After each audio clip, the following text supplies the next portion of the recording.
Mesdames et messieurs, bonsoir. Nous avons pratiquement 8 minutes de retard. Toutes nos excuses, c'était indépendant de notre volonté. Alors, cela fait pratiquement 3 ans déjà, mesdames et messieurs, que le procès très médiatisé de l'affaire ICC Service a rendu son verdict. Nous étions le 7 février 2019 quand Guy Akplogan, Ludovic Dohou, Émile Tegbenou et autres de ICC Service ont été condamnés à 10 ans de prison et à des amendes et ont vu également leurs biens saisis. Mais 3 ans après, c'est le silence total sur, évidemment, le remboursement des victimes. Il est vrai qu'un pouvoir en cassation a été introduit devant la Cour suprême, mais cela ne devrait normalement pas empêcher le remboursement des déposants. Tous les accusés et jugés dans cette affaire pratiquement ont recouvré leur liberté depuis plusieurs mois déjà, mais jusque-là, RAS. C'est à se demander, évidemment, si les 10 spoliés ont pris en catimini leurs sous. Dans notre démarche pour comprendre l'après-procès, E-Télé donne la parole ce soir aux différentes parties prenantes de l'affaire. Herman Metton, qui se présente comme le représentant des victimes, à qui les sieurs Akplogan, Tegbenou, Dohou, Tianjro et Sounou doivent solidairement payer 690 000 francs CFA pour cause de préjudice selon la décision de la Cour, est avec nous ce soir. Monsieur Metton, bonsoir. Bonsoir, Madame Angèle. J'espère que vous allez bien. Je vais très bien. Merci d'être avec nous. Maître Hervé Baguidi, dont les clients sont actuellement en liberté puisqu'avoir purgé leur peine. Maître Baguidi, bonsoir. Bonsoir, Madame Angèle. Comment vous vous portez? Merci d'être avec nous. C'est moi qui vous le dois. Alors, évidemment, avec Marouf Abiola Boussari, je suis. Bonsoir. Bonsoir à vous, Angèle Togoula. Bonsoir le plateau. Bonsoir, chers amis téléspectateurs. Et je me dois de préciser que nous avons également invité sur ce plateau des avocats de l'État béninois, Maître Olga Anasidé et Spiro Kenom, mais compte tenu de leur agenda, compte tenu de leur emploi du temps, ils n'ont pas pu faire le déplacement de la télévision, mais ils ont néanmoins accepté de nous accorder des interviews. Vous allez donc suivre ces interviews au cours de cette émission. Le plateau ainsi présenté, le décor ainsi planté, nous allons aller dans le vif du sujet et je veux bien commencer avec vous, messieurs Metton, et vous demander comment vous allez 3 ans après le verdict de ce procès. Comment vous allez? Je vais bien. C'est pas physique, c'est moi, c'est comment vous allez financièrement. Bon. Ou combien vous pesez depuis le verdict dans cette affaire. Bon, vous savez, malgré cette affaire, le verdict, tout ça là, les spoliés vaquent à leurs occupations. On ne va pas croiser les bas et attendre le remboursement et dire bon, on attend que ça pour bouger.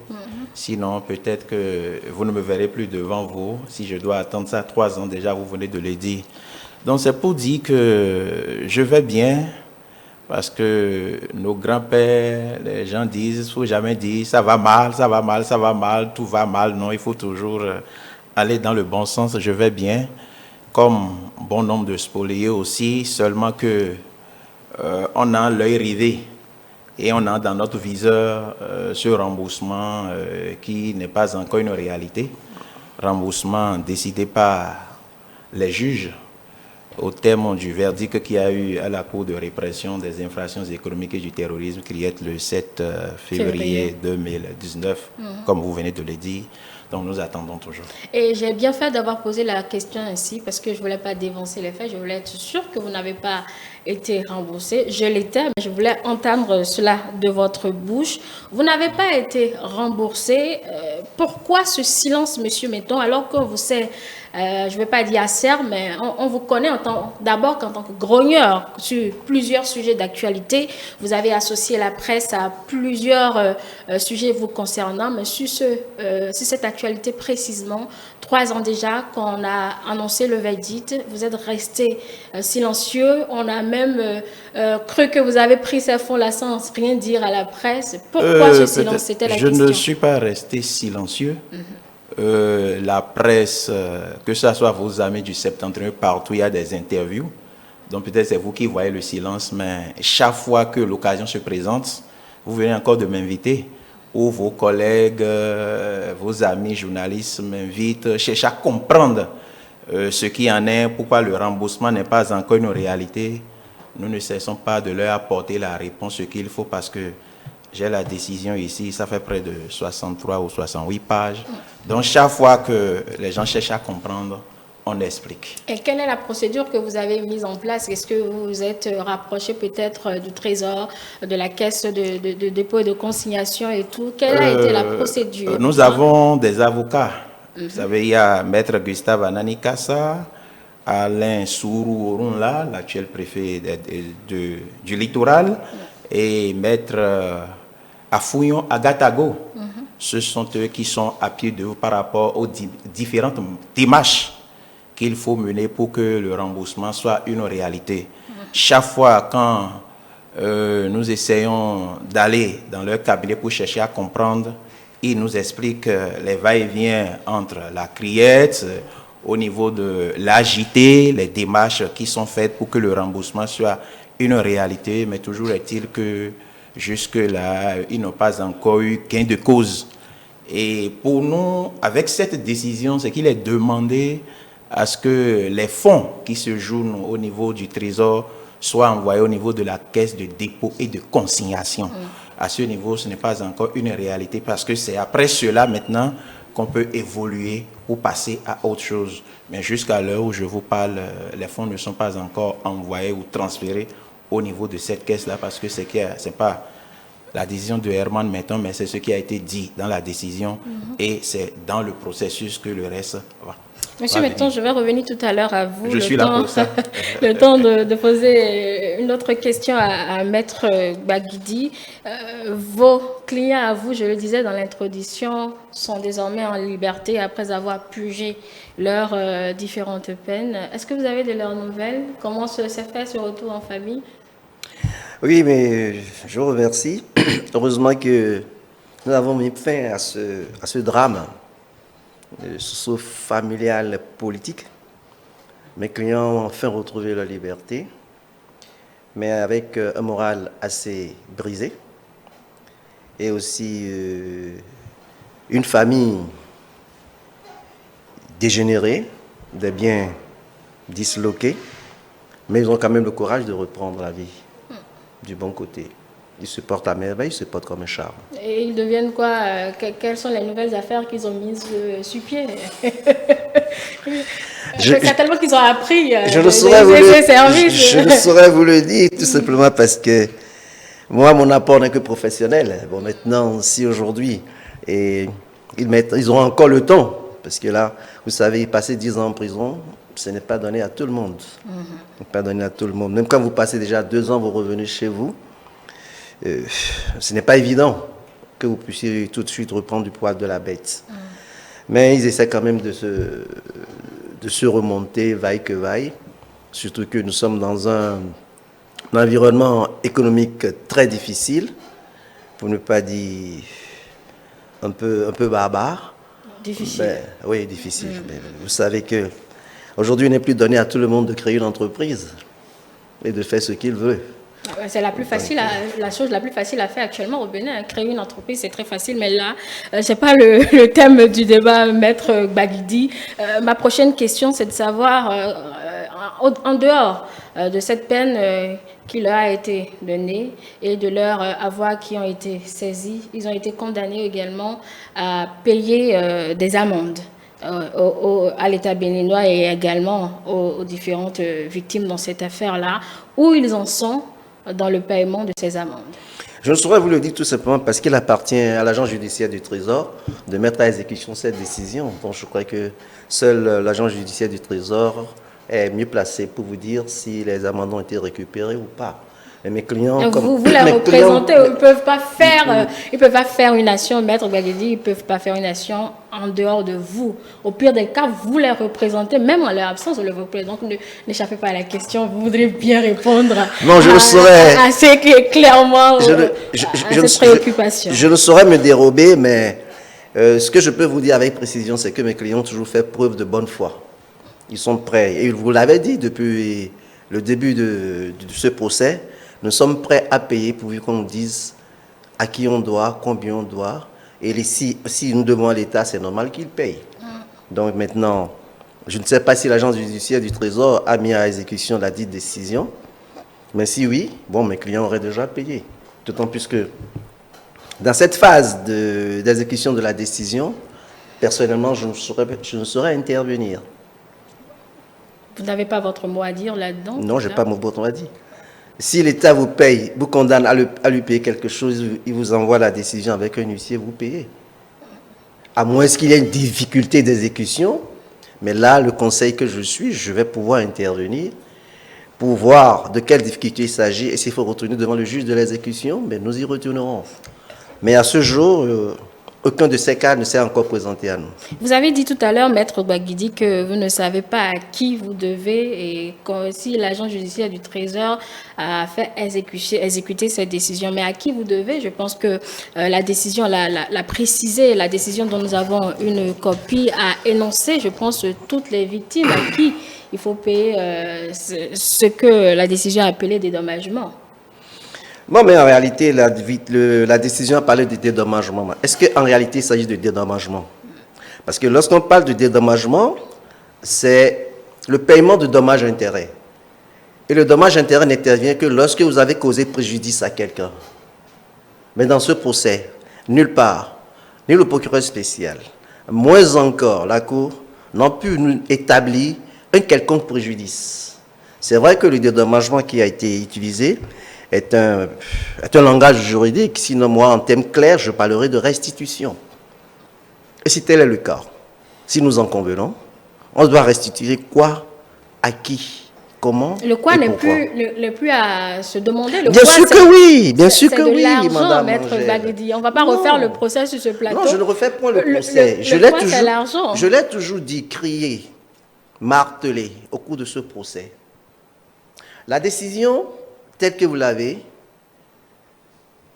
a pris en compte ceux qui ont eu le courage de venir dire « nous avons déposé de l'argent ». Je dis d'accord, pas de souci.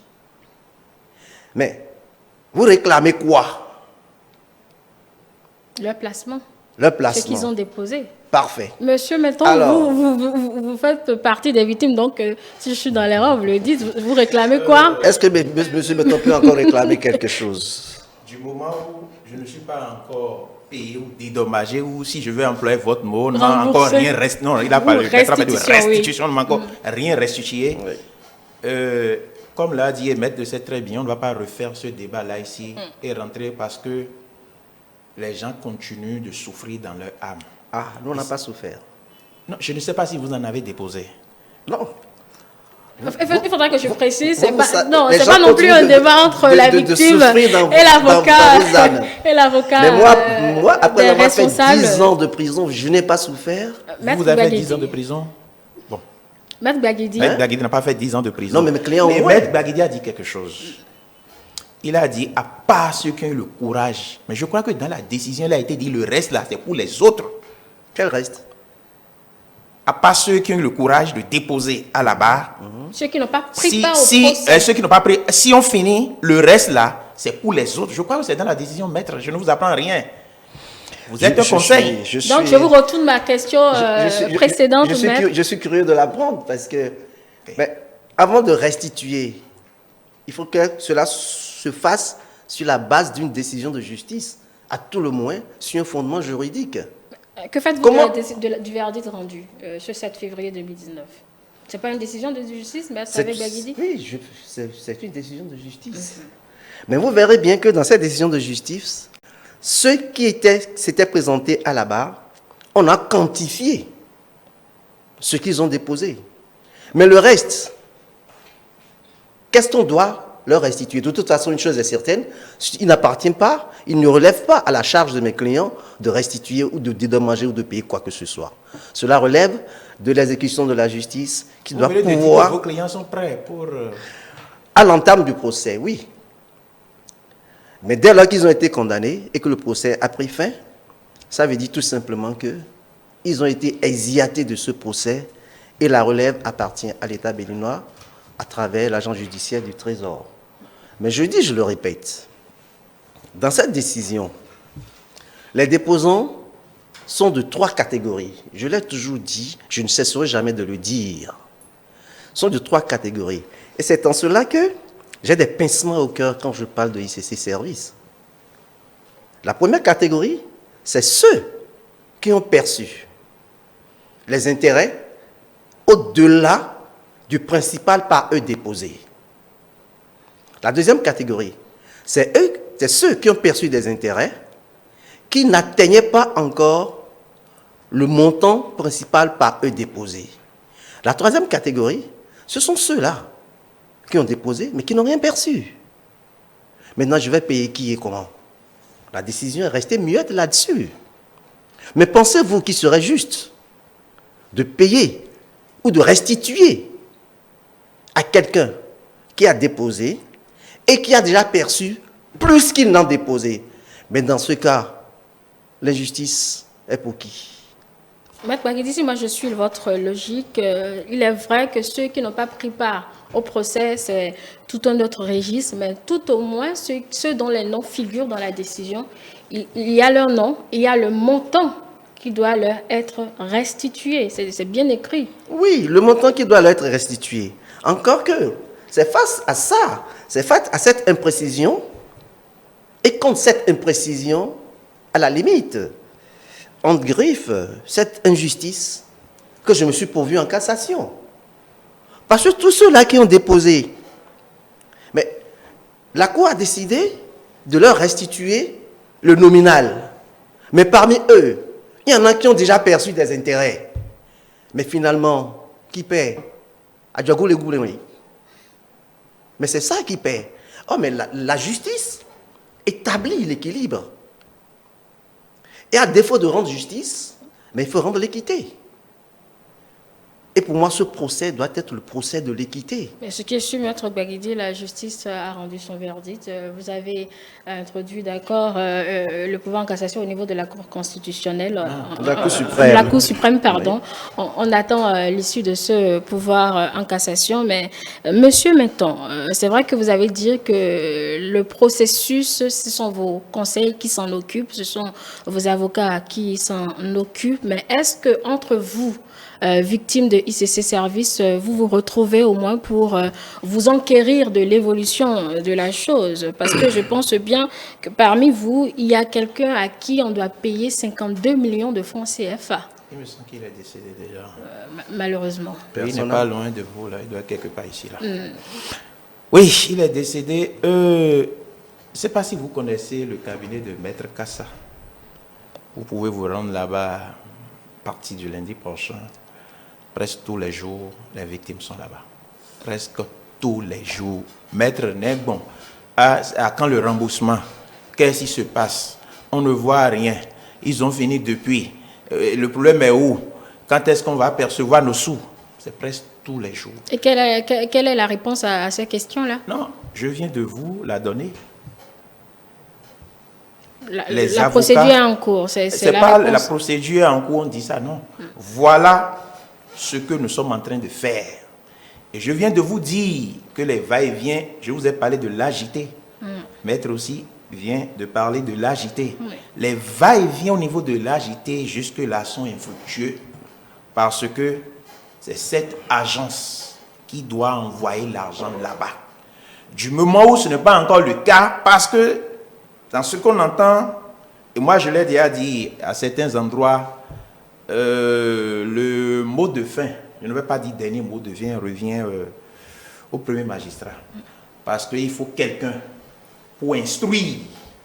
Je pense que pour instruire, si l'agité pense que le dossier est assez lourd pour lui, pour rester à son niveau et envoyer les sous, je pense qu'il attend des ordres du ministre des Finances.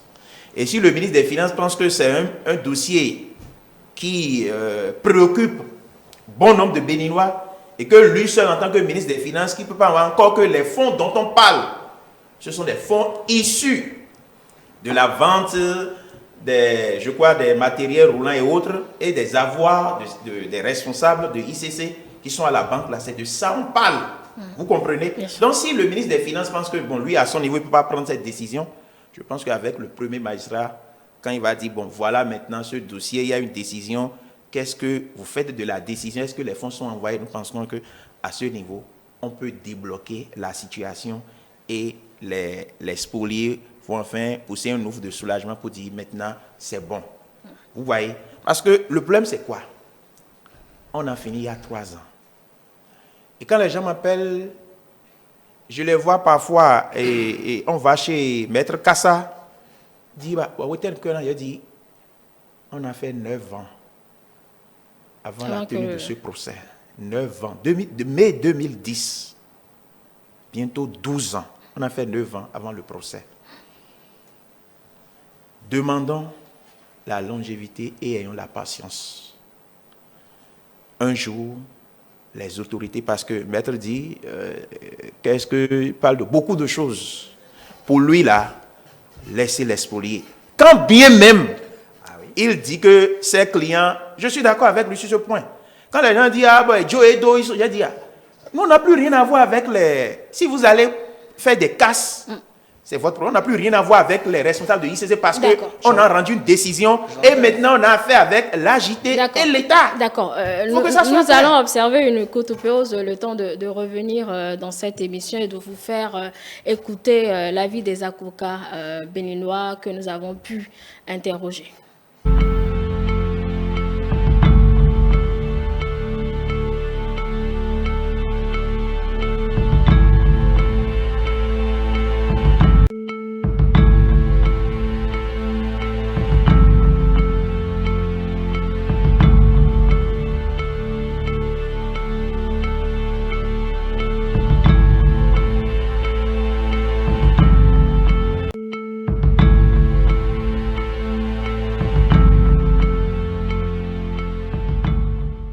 Voilà, nous sommes de retour sur ce plateau pour vous dire que vous pouvez intervenir dans cette émission sur le numéro 54 10 18 20, 54 10 18 20 pour vos messages. Et quant aux appels, vous allez pouvoir appeler le numéro qui défile déjà en bas de vos petits écrans ou qui va défiler bientôt en bas de vos petits écrans. Je rappelle le numéro message, le 54 10 18 20. 54 10 18 20. Quant au numéro à appeler pour intervenir dans cette émission, c'est celui qui défile en bas de vos petits écrans. Alors, Marouf Abiola Boussari, je le disais, que nous avons invité des avocats qui ont représenté l'État béninois au cours de ce procès, mais en compte tenu de leur agenda très chargé, ils ont pu néanmoins nous accorder des interviews et c'est vous qui avez pu les enregistrer. Oui, exactement, c'est ça, compte tenu de leurs agendas, ils n'ont pas pu répondre présent à ce plateau, ils n'ont pas pu être là, mais quand même, comme vous l'avez dit, ils ont pu quand même répondre à nos questions, qui est de savoir où en sommes-nous 3 ans après le verdict de la Cour de répression des infractions économiques et du terrorisme, où en sommes-nous quant au remboursement, que faudrait-il faire, quelles sont les procédures à suivre et autres. Je pense qu'ils sauront mieux répondre et on les écoute. Du point de vue de la procédure, je peux vous dire qu'après la décision de la CRIET, un pourvoi a été formé par les personnes qui ont été condamnées. Messieurs Guy Aplogan et autres se sont pourvus en cassation contre la décision de la CRIET sur les intérêts civils. Mais ce qu'il faut retenir, c'est que le Code de procédure pénale ne prévoit pas que le pourvoi ait un caractère suspensif. Autrement dit, en dépit de ce recours exercé par les personnes qui ont été condamnées au pénal et qui doivent réparer, c'est-à-dire rembourser dans la limite de ce qui a été pris à chacun, réparer le préjudice, le Code de procédure prévoit que le pourvoi ne puisse pas empêcher que le processus de remboursement puisse être enclenché. 2 hypothèses. La première, c'est que s'il se trouve les personnes effectivement spoliées ou les personnes en attente de remboursement ont effectivement commencé par recevoir paiement. Mais si cette hypothèse ne se confirmait pas, nous serions alors dans la seconde, c'est que aucun remboursement n'a démarré. À ce moment-là, je peux dire ce qui peut expliquer, pas forcément justifier, ce qui peut expliquer, c'est que les gens ne savent forcément pas comment y procéder. Comment faire pour parvenir au remboursement, comment faire pour se faire rembourser. La Criette avait ordonné au Trésor public de reverser entre les mains de la Caisse de dépôt et de consignation une somme avoisinant 526 millions. Et me semble-t-il, au greffe du tribunal de première instance de Cotonou, une somme d'environ 252 millions. Théoriquement, si la décision a été exécutée à ces égards, c'est que actuellement, on doit avoir versé, quand je parle de on, c'est le Trésor public, c'est le greffe du tribunal de première instance de Cotonou. Ces deux structures doivent avoir versé entre les mains de la Caisse de dépôt et de consignation un montant avoisinant un peu moins de 800 millions. Disponible donc pour servir à commencer le remboursement. En dehors de ces fonds qu'on devrait verser entre les mains de la Caisse de consignation, la Criette avait ordonné la confiscation au profit de l'État de tous les biens mobiliers et immobiliers acquis par les personnes qui avaient été condamnées dans le cadre de ce dossier-là. Par rapport à ces biens immobiliers, des notaires ont été désignés pour procéder à la vente parce qu'il faut les convertir. Il faut convertir les immeubles et je peux vous dire, il y en avait sur toute l'étendue du territoire. Donc il faut convertir ces biens-là à la suite d'une vente en numéraire et le reverser également donc entre les mains de la Caisse des dépôts et de consignation pour permettre de constituer la masse qui servira à rembourser les personnes dites spoliées. Lorsqu'on aura fini ou lorsqu'on aura atteint un seuil assez considérable, parce que souvenez-vous, les réparations civiles, les préjudices, lorsqu'on fait une estimation du cumul de ce que les personnes réclamaient, nous étions dans une proportion de 13 milliards. 13 milliards pour environ 750-800 millions de liquides disponibles. Le rapport de proportionnalité est trop faible pour commencer par envisager les paiements. Donc, je disais que ça pourrait être des explications, pas forcément des justifications, parce que s'il y a déjà 750 millions ou 800 millions de disponibles, il y a les petits épargnants qu'on aurait pu commencer par servir. La question qui se pose actuellement est de savoir quelle est la suite, à quelle étape du dédommagement des victimes nous sommes. Alors, sur ce point-là, je voudrais rappeler déjà que l'État béninois, la constitution de l'État béninois a été reçue en tant que partie civile. Et je précise, ou je rappelle, que l'État béninois n'a demandé que le franc symbolique. Donc, sur cette question de dédommagement, maintenant, concernant les personnes spoliées, pour leur dédommagement, je pense qu'il leur revient de mettre en branle les procédures légales prévues à cet effet. Je sais que parmi elles, il y en a qui ont constitué avocats. Donc, leurs avocats sauront exactement quoi faire pour qu'elles soient dédommagées. La question qui se pose par rapport au dédommagement actuellement concerne beaucoup plus les personnes spoliées. Mais qui devrait les servir et comment est-ce qu'il faut se faire servir? Il faut, puisque c'était fastidieux, vous vous souvenez bien, c'est un scandale qui avait une envergure nationale. Ça aurait été trop fastidieux pour la Criette de prendre en compte chaque épargnant, de s'assurer qu'il a des pièces qui sont authentiques. Donc, la Criette s'est contentée de poser le principe de la réparation civile. Il reviendra maintenant à chaque épargnant, à chaque spolié, de saisir les tribunaux, les juridictions civiles, de justifier qu'ils ont épargné ou qu'ils ont déposé des avoirs entre les mains de ICC. À ce moment-là, les différents juges qui seront saisis vont s'employer à vérifier l'authenticité des documents et à prononcer la condamnation civile dont le principe a déjà été posé. Donc, le véritable débat qui va se faire devant le juge civil, ce sera simplement ou ce sera surtout de vérifier que effectivement les contrats qu'on leur soumet, les contrats dont les gens se prévalent pour demander réparation, que ce sont effectivement des contrats ICC. Parce qu'il faut craindre que les gens ne glissent un peu n'importe quoi. C'est pour ça que le juge, par son filtre, va s'assurer que les personnes qui demandent réparation sont effectivement des épargnants. Et lorsqu'ils vont obtenir la décision qui les reconnaît, qui consacre qu'ils ont une créance sur les personnes qui ont été condamnées, ils auront eu la possibilité, pour se raccourcir le parcours, ils auront eu la possibilité, puisque c'est la caisse de dépôt et de consignation qui doit libérer les avoirs progressivement, ils auraient eu la possibilité de faire venir déjà à cette procédure la caisse pour que la décision à rendre lui soit déjà opposable, qu'elle soit déjà informée de l'existence. Mais même s'ils ne le faisaient pas, s'ils ont une décision définitive, ils auront juste à la signifier à la caisse et espérer ensuite que le décaissement se fasse à leur profit. Il y a eu pouvoir en cassation, les formalités vont se poursuivre et après il y aura forcément une audience à la Cour suprême et toutes les parties seront encore une fois convoquées, invitées à prendre part au procès. Mais en attendant, les formalités peuvent se poursuivre au fin de dédommagement des victimes. Et je voudrais rappeler encore une fois sur la question de la responsabilité de l'État que vous venez d'aborder. Je rappelle que l'État béninois est partie civile, au même titre que les personnes spoliées.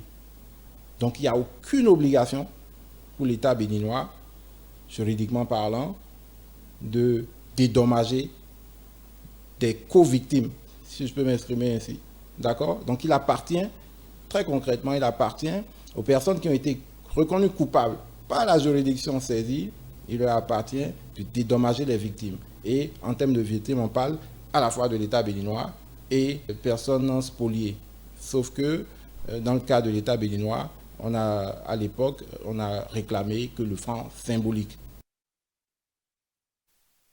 Donc, c'est l'essentiel à retenir de l'avis des avocats de l'État béninois, ceux-là qui ont défendu l'État béninois dans ce procès. Il faut dire que l'État béninois s'est constitué partie civile dans ce procès. Il faut rappeler à nos téléspectateurs qui peuvent nous appeler sur ce plateau et participer à l'émission en appelant le plus 229 98 80 93 111 ou nous écrire sur WhatsApp sur le plus 229 54 10 18 20. Je rappelle le numéro à appeler qui défile déjà en bas de votre écran, plus 229 98 80 93 111.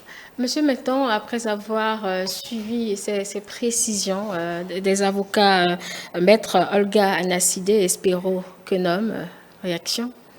Merci. Bon, à écouter Maître Anasside et Maître Spiro, tout à l'heure, Maître Baguidi disait que ses clients n'ont plus rien à payer. Mais à entendre ses collègues, avocats comme lui, ils viennent de dire que c'est à eux de rembourser. Vous voyez un peu? C'est de là que parfois, nous sommes dans une position. Nos sous là, qu'on nous les paye.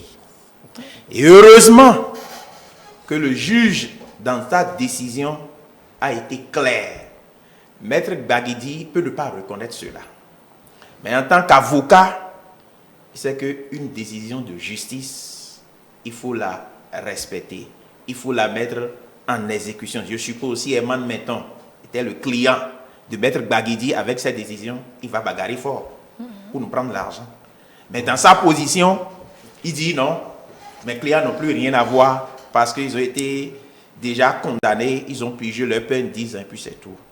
Maître Baguidi, Monsieur Menton, la décision a été rendue et ça a été clairement dit dedans. que Il faut dédommager tel ceux qui ont déposé à la barre et les autres. Et pour les autres, on a encore envoyé leur dossier. Nos avocats ont déjà envoyé leur dossier à la criette, mais ce n'est pas encore enrôlé parce qu'on demande encore assez de vérification. Il faut raffiner parce que ça, on a fait ça par le biais d'un notaire pour vérifier carte d'identité, et comment on appelle le document qui montre qu'on a déposé de l'argent, ainsi de suite. Mais c'est du boulot. Si vous espérez être remboursé, il faudrait pouvoir suivre le processus jusqu'à la fin. Et c'est ce que nous faisons. Les avocats ne sont pas fatigués. Et c'est ce que nous faisons. Nous suivons le processus jusqu'à terme. Et je suis sûr qu'un jour, ce remboursement tant attendu sera une réalité pour toutes les victimes, je le dis. Ça peut ne pas être à la hauteur de ce qui a été déposé, mais on aura gain de cause. D'accord. Oui, Monsieur Baguidi, vous avez noté beaucoup de choses. C'est le moment d'apporter des précisions. Mais il faut dire, on ne va pas prendre le temps pour faire encore non, rassurez-vous, ce ne sera pas casser les choses pour dire non, parce que ici, nous ne sommes pas devant le juge, avocats de mais nous sommes devant les spoliés. Ils sont nombreux qui nous écoutent. Je vais poser la question à Maître Baguidi. Moi, je ne connais pas de spoliés, je ne connais que des déposants. D'accord. Oui. Oui, Votre question? Ma question, elle était précise. Les avocats de l'État béninois viennent de dire que c'est vos clients qui doivent procéder au remboursement des différentes victimes. Et vous avez dit tout à l'heure que ce n'est pas eux. Non, d'autant plus que c'est vrai, j'ai entendu mes confrères qui ont exposé des principes juridiques assez précis. Mais vous savez, en droit, on peut se tromper. On peut se tromper. Et ce, d'autant plus que... Finalement, moi, je me demande qui se trompe. Serait-ce vous? Serait-ce vos confrères? Ils ne sont pas présents sur le plateau. Malheureusement. Non, justement, je ne veux pas faire ce débat. Je ne fais pas de débat en l'absence d'un confrère. Parce que le droit est fait pour s'affronter, se saluer après. Donc, c'est vrai que ma consoeur Maître Anna Sidé vient de dire que le remboursement incombe à ceux qui ont été condamnés, pour ne pas dire à mes clients. Mais nulle part, aucune ligne, il n'y a pas d'interlit même dans la décision qui l'est précisé. Et dès lors que la décision a pris le soin de préciser que les fonds, en ce qui concerne les intérêts civils, les fonds déjà collectés sur mes clients et qui se trouveraient au trésor public doivent être reversés à la caisse de dépôt et de consignation. Pourquoi le conditionnel? Qui se trouverait? Ne me tirez pas les verres du nez. Donc ça veut dire qu'en réalité, il n'y a rien là, c'est ça? C'est pas avec ma bouche que vous allez manger votre piment. Maître Baguidi, continuez votre développement. Donc, Monsieur Metton, vous voudrez bien le laisser finir. Si vous avez peut-être des interrogations, vous allez les exprimer pas en forme interrogative, mais les exprimer quand même pour que moi, je pose des questions, puisque c'est mon rôle sur ce plateau. Parce que dès lors qu'il relève à la charge de cette caisse de payer, mes clients n'ont plus aucun rôle à jouer là. Aucun. Mais ce sont 8 millions, les précisions de Maître Oui, Maître Anna Sidé a parlé de... Par rapport à 13 milliards. 800 millions. 800 millions, pardon, par rapport à 13 milliards. Mais justement, c'est là, moi, mon combat. Si je me suis pourvu en cassation, ce n'est pas pour l'intérêt de mes clients, mais c'est dans vos intérêts. C'est dans vos intérêts, monsieur Herman Metton. L'intérêt des victimes. Car en réalité, si la loi est dure et que la loi n'a pas de cœur, mais celui qui applique la loi a quand même du cœur. Et c'est ce cœur que j'ai qui m'a permis de me permettre de me pourvoir en cassation. Parce que j'ai trouvé, et je trouve encore injuste, que l'on puisse dédommager certains et ne pas dédommager d'autres. Mais vous avez dit tout à l'heure, dans votre démonstration, qu'un jour, ce dédommagement interviendra. C'est notre prière. Mes clients prient toujours pour ça. Parce qu'ils en ont une conscience. Et vous avez dit que, même s'il faut payer un peu, pour que tout le monde puisse avoir quelque chose, il faut le faire. Mais pour payer un peu, mais il faudrait que cela soit contenu dans une décision de justice. On ne peut pas se lever des chefs pour dire, mais un peu comme à la sauvette, des baguettes de pain, toi viens ici. Non, mais ce n'est pas ça. Nous sommes en droit. Et nous sommes dans une situation socio-politico-économique très difficile. C'est vrai, vous avez parlé tout à l'heure que si l'agent judiciaire du Trésor éprouve des difficultés, il va falloir que le ministre des Finances intervienne. À défaut, le premier magistrat. Écoutez, je suis ravi d'une chose. L'origine de Monsieur le Président Talon n'est pas l'origine de Monsieur le Président Yahi Boni. Ils ne confondent pas l'exécutif et le judiciaire. Chacun reste dans son camp et fait son travail. Donc, ce serait peine perdue de vous mettre dans la rue pour encore appeler ce que M. Talon, il a d'autres choses à faire. Maître Baguidi, dans tout votre développement, on dirait que vous omettez exprès ceux dont les noms figurent dans la décision parce que vous parlez de ceux qui n'ont pas pris part au procès. On dirait que ceux qui ont pris part au procès, bon, le vin il est tiré, il faut le boire jusqu'à la dernière ligne, il n'y a plus rien pour eux. Alors que c'est pour eux dont on est au courant, il y a des précisions par rapport aux sommes, aux différentes sommes qu'ils doivent percevoir. Est-ce que c'est fait exprès ou vous voulez simplement continuer à esquiver la question? Non, je saurais esquiver, d'autant plus que vous savez, j'ai l'habitude d'affronter les choses. Répondez alors clairement, précisément. C'est pour ça que j'offre souvent ma poitrine. Justement, par rapport à cet aspect, Maître Olga Nasseri en a parlé tout à l'heure, lorsqu'elle a parlé de vérifier l'authenticité des documents. Mais c'est vrai, et c'est en cela encore que le bas blesse. Et elle vous l'a dit de façon raffinée. Elle vous a dit que la Cour n'a fait que poser le principe du dédommagement. Parce que nous le savons tous, et je mets au défi quiconque de me démontrer par A plus B qu'on peut vérifier l'authenticité de ces documents-là. Mais M. Herman qu'il vous souvienne, même si lorsque cette histoire est née, vous avez appelé des gens pour qu'ils viennent apporter leur contrat, leur carnet, moyennant une somme de 2000 francs. Vous êtes sûr? Est-ce que, monsieur, maintenant, vous allez est-ce répondre. que vous êtes sûr que tout ce que vous avez collecté comme contrat, comme carnet, sont des carnets authentiques qui avaient été délivrés par les institutions de ICC Service? Je vais répondre tout à l'heure. Oui. Okay. Vous ne pouvez pas l'affirmer. Et aujourd'hui, l'État et la justice sont dans l'impossibilité d'attester de cette authenticité. Et pourquoi? Parce que c'est l'État même qui a mis les institutions de ICC Service dans l'impossibilité de faciliter ce dédommagement. Mais vous avez la possibilité, maître, de faire peut-être un procès en faux. Je n'ai pas forcément l'expression dédiée à cela, mais de procès de vérification tout au moins. Non, mais écoutez, vous savez, si je suis dans la meilleure des positions, pourquoi voulez-vous que si je suis assis sur une chaise, pourquoi voulez-vous que je m'assoie sur un tabouret? C'est-à-dire? C'est celui qui a intérêt qui agit.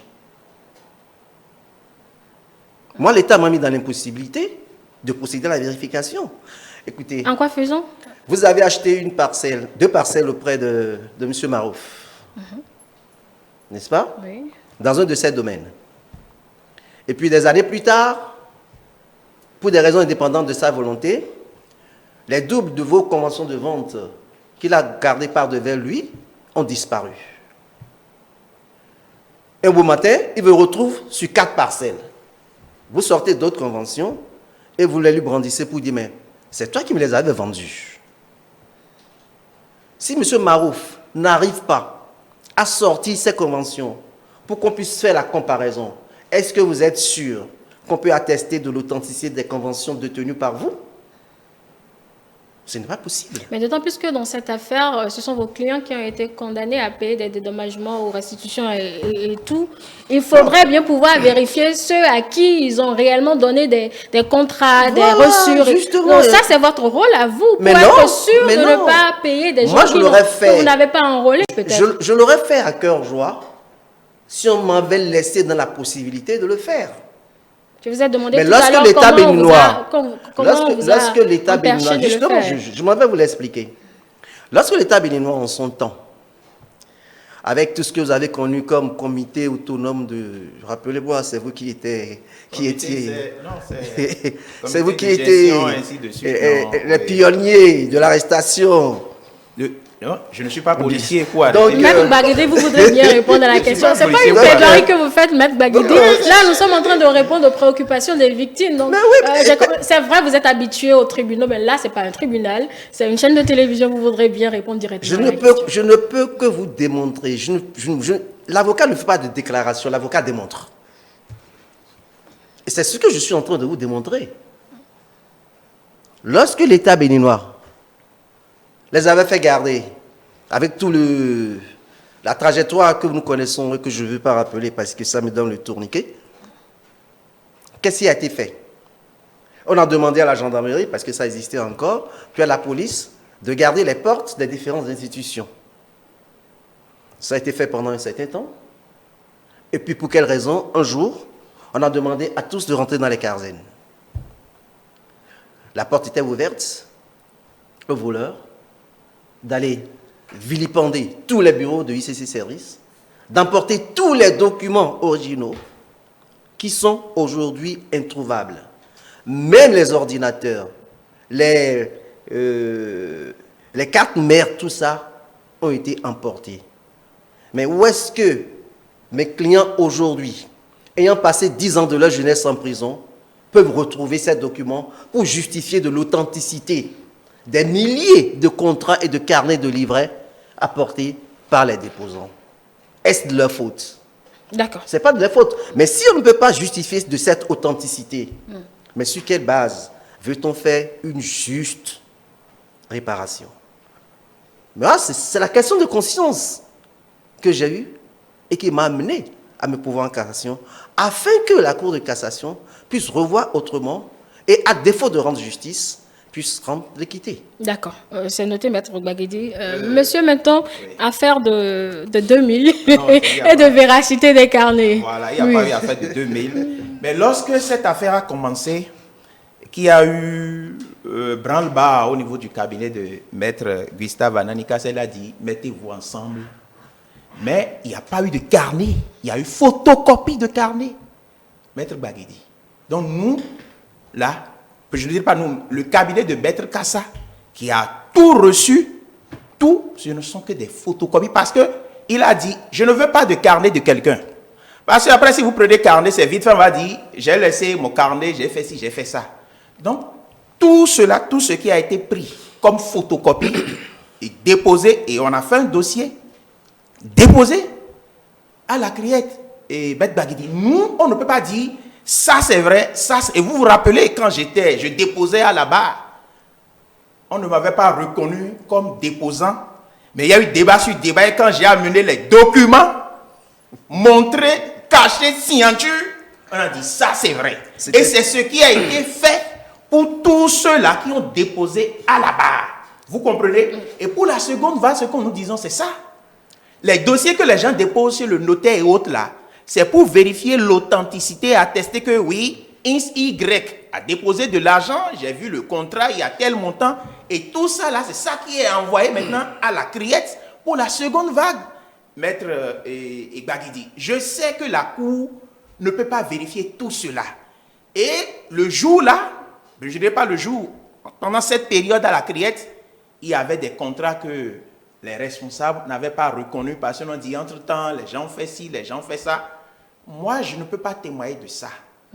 La Cour a vu des documents, elle a statué sur les documents qu'elle a vus. Vous vous souvenez de ce montant-là où quelqu'un a dit j'ai versé tant, on a dit non, tant que celui qui a versé n'a pas la preuve de la totalité, on ne peut pas accepter tout ce montant-là. Il y a eu ce débat et finalement ils ont retenu un montant à payer à ce dernier, malheureusement, qui ne vit plus paix à son âme. Donc, c'est vous dire, c'est beaucoup de choses. Et si la criette a connu de ce dossier, je pense qu'on a fait plus de 40 jours, si je ne me trompe. 32 jours. Et a fouillé, tout fouillé, rentré dans les coins et recoins, et a sorti cette décision.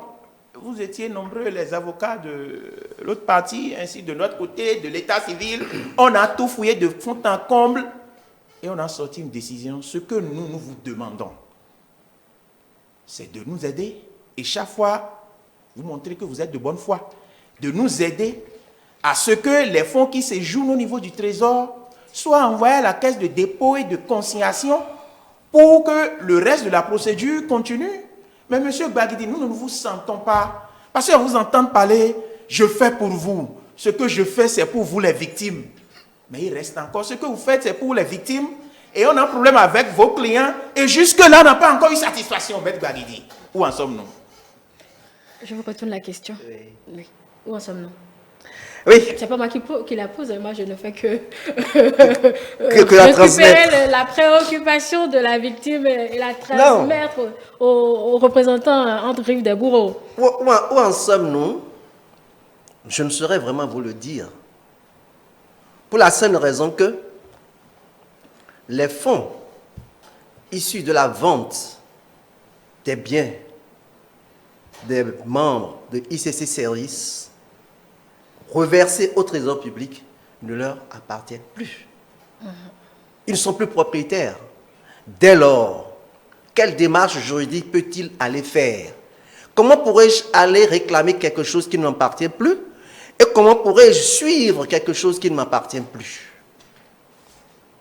La véritable démarche est l'apanage des conseils des déposants.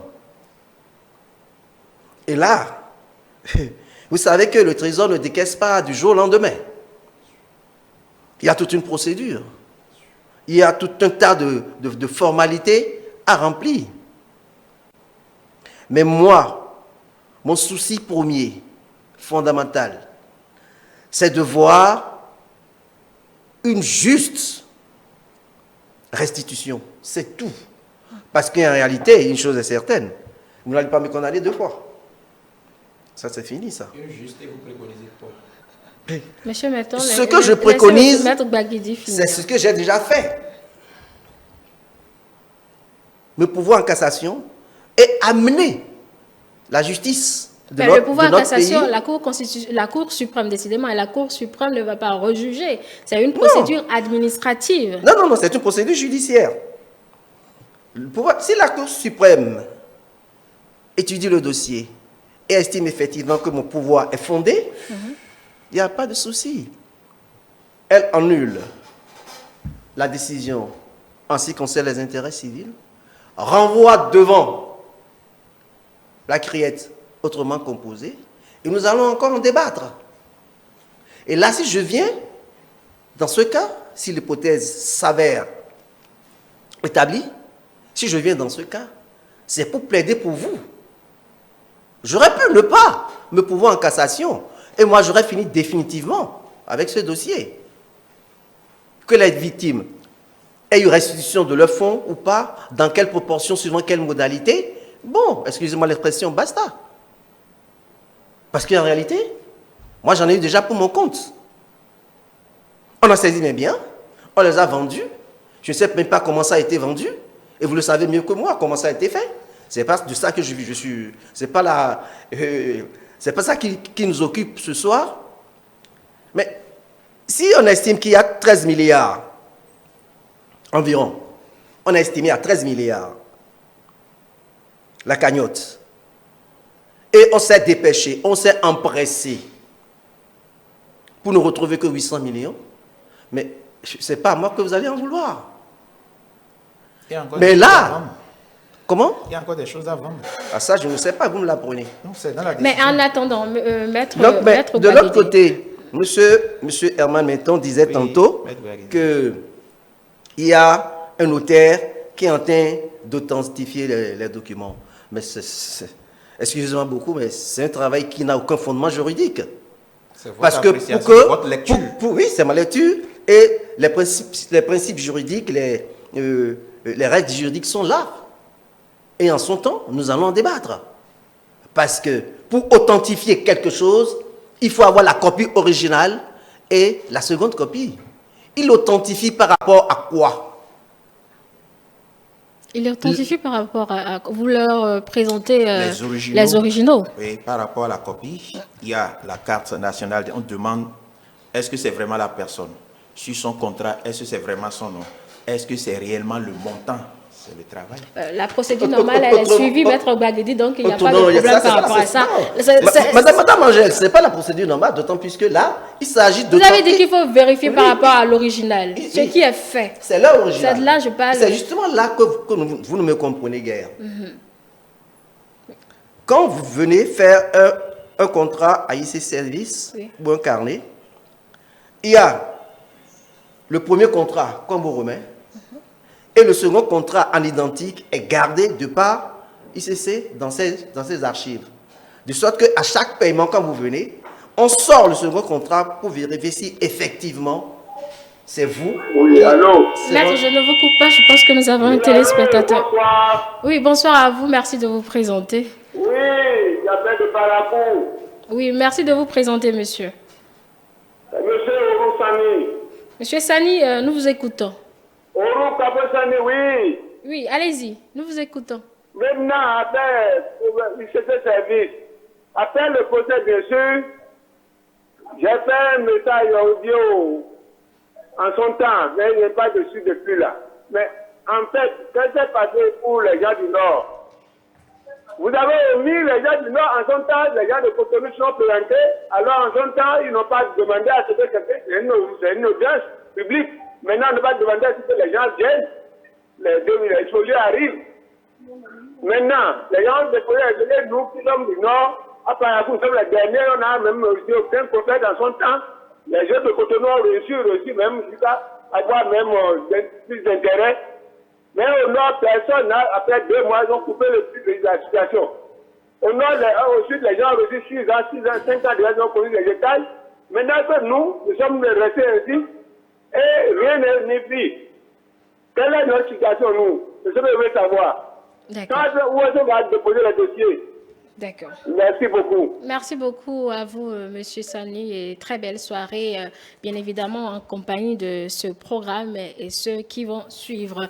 Alors, oui. Je vais regarder, il y a des numéros qui sont en train d'appeler sur le numéro WhatsApp, le 54 10 18 20. Non, ce n'est pas le numéro à appeler, appelez le numéro qui s'affiche au bas de votre écran. Merci à vous, Maro Fabiola Boussari. Oui, maître, rapidement pour que je puisse... Oui, donc je disais qu'en réalité, c'est là qu'on ne comprend pas. Le problème, c'est un problème de documents identiques, élaborés par la même institution. Si le bénéficiaire apporte son document et que celui qui a délivré le document se trouve dans l'incapacité d'apporter le sien pour qu'on puisse comparer, est-ce qu'on peut parler d'authenticité? C'est tout moi mon problème.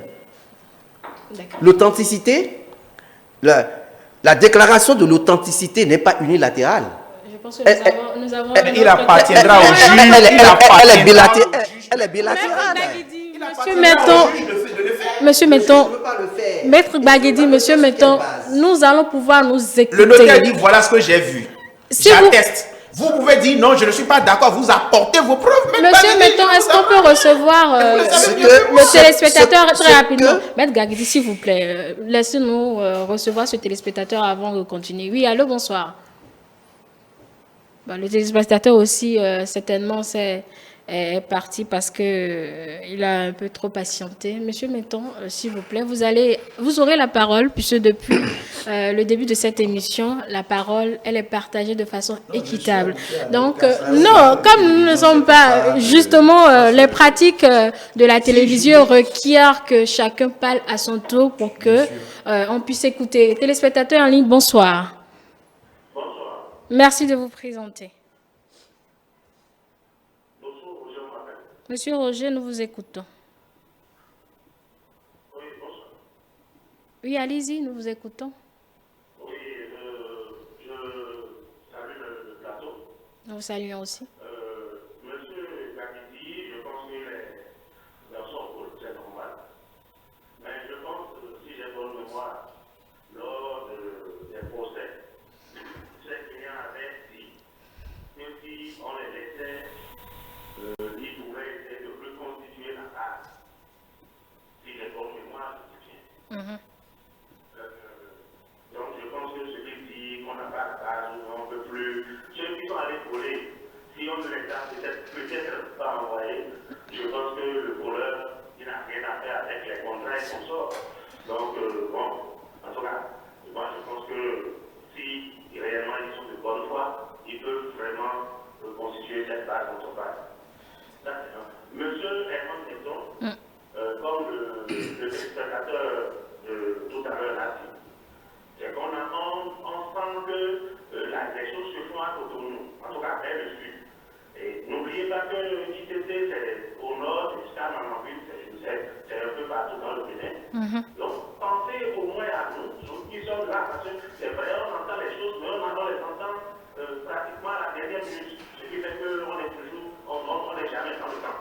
D'accord. Qu'est-ce qu'on peut faire maintenant? Puisque quand on entend on voit les messages qui bossent, c'est un peu difficile qu'ils répondent, tout ça, c'est vrai. Mais s'il peut nous dire, nous qui sommes encore à la traite maintenant, et qui avons encore nos contrats sur nous, qu'est-ce qu'on peut faire? Ou bien, nous c'est fini, on peut aller jeter les contrats, peut-être à la poubelle et puis passer à autre chose, ou on a encore une chance. Voilà un peu ma préoccupation. Merci. Merci beaucoup, Monsieur Roger, et très belle soirée à vous. Monsieur Menton, ça fait deux fois déjà que cette préoccupation revient. Ceux du Sud semblent plus privilégiés que ceux du Nord, alors que c'était une affaire plus ou moins nationale.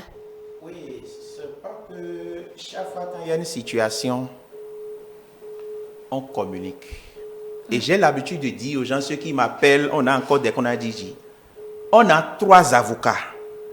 Vous pouvez vous rendre dans leur cabinet ou vous pouvez vous chercher un conseil pour vous défendre. Vous comprenez? Les portes des avocats qui travaillent pour nous ne sont pas fermées. Mais parfois les gens, l'information ne vient pas à temps, ils ne vont pas et on a l'impression que non. Si vous avez des contrats, vous avez des soucis, et je pense que ce procès, j'ai entendu des gens qui ont dit, mais on n'a rien entendu, pourtant on a fait plus de 2 mois pour ce procès et ça a été diffusé presque sur 3 radios. Et la radio nationale a diffusé l'intégralité de ce procès pendant plus de 30 jours. Ce qui veut dire que l'information est suffisamment passée et les victimes savent maintenant ceux qui ont mouillé maillot pour elles à la criette. Je demande à ceux-là voilà, qui viennent d'appeler, oui, qu'ils soient au nord, à l'ouest ou à l'est, Mono, Koufo, ainsi de suite. Il se fait que, je ne sais pas si nos avocats ont des représentants dans les différents départements. Il se fait que presque les 3 avocats, à savoir Maître Gustave Anani Kassa, Maître Sourou Alain Orunla et Afouni Agatago, sont à Cotonou. S'ils peuvent se déplacer avec leur contrat incarné et se rendre dans leur cabinet, il n'y a aucun souci. Voilà ce que je peux dire. D'accord. Oui, Maître Gbagidi, très rapidement, parce que nous avons une autre thématique pour cette émission. Le téléspectateur, M. Dossou Roger, disait tout à l'heure que vos clients au procès disaient que si on leur donnait la possibilité, ils pourraient reconstituer la base. Donc, votre affaire de base et autres. Pourtant, moi, j'avais déjà une question là-dessus. Pourtant, il y avait des enquêtes préalables. L'instruction du dossier, c'est sûr, forcément, une base que l'enquête préalable a été réalisée, Maître Gbagidi. Oui, qu'il vous souvienne dans ce procès que je l'ai vécu un peu comme une partie de ma vie. Et mes clients avaient effectivement dit, non pas qu'ils pourraient, mais si on les avait permis, si on les avait laissés, qu'ils auraient pu reconstituer la base. Et ça, c'était au début du procès. Ils étaient déjà en prison. Oui, ils étaient déjà en prison. Des années. Oui. Voilà. Et il y a, je crois, ce sont les informaticiens qui connaissent bien, il y a un terminal qui a été saisi dans leur bureau, lequel a été déposé entre les mains du juge d'instruction. Et c'est sur ce terminal, et grâce à ce terminal, que la liste des déposants a été élaborée par un expert qui a été désigné par le tribunal. C'est le seul élément que la justice a pu prendre.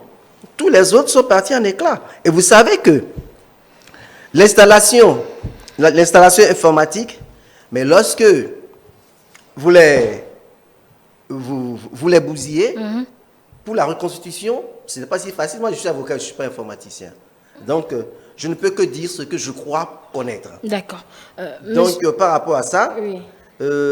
En tout cas, à la date d'aujourd'hui, fort des échanges que j'ai eus avec mes clients, oui. la chose n'est plus possible. Et comme l'a dit M. Eman Metton, je crois que je ne suis pas l'avocat du diable. Je ne suis pas l'avocat du diable. Et je pense que ceux qui n'ont pas eu le courage de venir au procès aujourd'hui, qu'ils me le pardonnent. Ils ne peuvent que s'en prendre qu'à eux-mêmes. Parce que la possibilité a été donnée. De sorte même que le procureur spécial disait en son temps, mais dites aux autres que vous connaissez de venir. Mais s'ils ne sont pas venus, à l'impossible, nul n'est tenu. D'accord.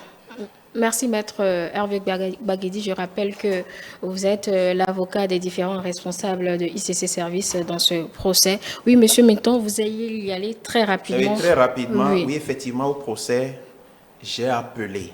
J'ai fait communiquer pour dire, venez, mais on dit, hé, Criette. Les gens disent, oh, vous allez là-bas, on a tellement fait peur aux victimes. Et comme l'a dit Maître Baguedi, c'est les courageux qui ont déposé à la barre. Mais par rapport à l'authenticité dont a parlé Maître Baguedi, Maître Baguedi, vous vous souvenez, à la cour d'appel de Cotonou, pourquoi le juge avait suspendu cette affaire? Vous vous souvenez bien? Parce que dans la liste, là, le document déposé... Alors, vous nous montrez depuis votre non, cartable. Non, c'est pas, je ne parle pas de ça, c'est la décision. Ah, d'accord. Non. Les documents déposés en ce qui concerne la liste des déposants, il n'y avait pas le nom de Herman Metton. Je faisais des pieds et des miches. J'ai dit, mais j'ai déposé, on a suspendu. Le procureur général dit, mais est-ce que vous avez... J'ai dit, j'ai déposé. Vous pouvez amener le document? J'ai dit oui. Je suis parti à la maison rapidement. J'ai amené l'original de mon contrat. Et quand ils ont vu, au niveau du parquet général, le juge dit, ah mais, et pourquoi ça n'est pas dans la liste? Donc ça veut dire qu'avec cette liste déposée par l'expert, Maître Baguedi, il y a un problème parce que je suis un déposant. Mais il n'y avait pas mon nom. Peut-être s'il y avait mon nom, on allait peut-être prendre en compte cette liste-là et on allait évoluer dans le temps. C'est ce que je voudrais dire. Merci. Mais pour finir, parce qu'on a fini, oui. Excusez-moi, 30 secondes. Maître Baguedi a dit, le chef de l'État n'intervient pas. Non, on ne quémande pas. On n'a pas dit d'enlever les sous de l'État. Ce que nous disons, c'est clair. Le chef de l'État est le père de la nation. Si ça ne va pas, on dit, comment ça se passe cette affaire-là? Mais ils ont fini, non? Les sous qu'on a demandé d'envoyer là, faites le nécessaire pour leur envoyer leurs sous. On ne dit pas, il faut instruire pour dire donnez.